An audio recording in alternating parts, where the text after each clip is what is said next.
Did your provider suggest trying the low FODMAP diet? If so, you've probably been having digestive problems like functional abdominal pain or irritable bowel syndrome. Let's start by talking about what those are. Then we will talk about FODMAPs and how the diet might help.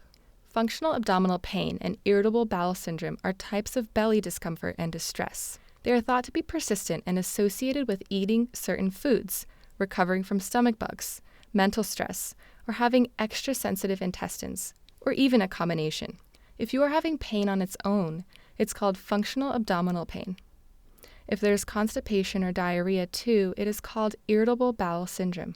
The low FODMAP diet is a tool to narrow down which foods might be causing problems or making them worse. The word FODMAP is an acronym for the common culprits that cause bloating. The F in FODMAP stands for fermentable, or foods that make gas when they are digested. O, D, M, and P stand for different shapes of sugars: oligo, di, monosaccharides, and polyols. In addition to gas, poorly absorbed FODMAPs can pull extra water into the intestines and cause diarrhea. So which foods are the ones high in FODMAPs? There are 7 main categories. Your providers will give you a list. The first 4 are beans, alliums, cruciferous vegetables, and breads. These are the foods with the O in FODMAP, oligosaccharides. On the internet, you might read the names galactans and fructans.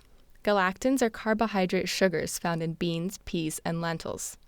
Fructans are found in alliums and cruciferous vegetables. Alliums are the onions and garlics.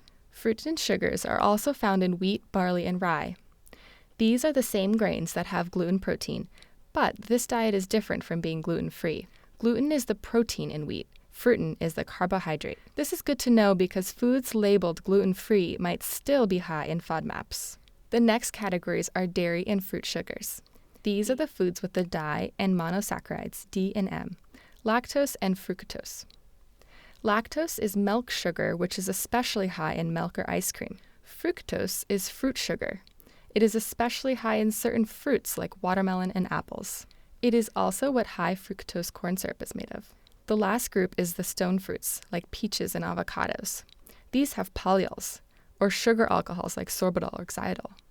The last letter P in FODMAP. These polyols are also used as the artificial sweeteners in sugar-free gum and mints. Remember, the low FODMAP diet is just a tool to help figure out which foods might be causing trouble in an organized way. It's not a permanent diet. The first step is to cut out the foods high in FODMAPs for 2 to 6 weeks. Most foods are still fine to eat. After a few weeks being FODMAP-free, the next step is called the re-challenge phase. Start adding foods back into your diet one by one while you watch for problems. Ideally, a dietitian will help you. From start to finish, the low FODMAP diet typically takes a few months to complete. At the end, you will know which specific foods you need to avoid to feel well. About half of adults who work through the low FODMAP diet find adjustments that make them feel better. It is also commonly used to help children. Also remember, functional abdominal pain and irritable bowel syndrome have many factors that contribute differently depending on the person. Your provider might recommend other tools in addition to the diet to help.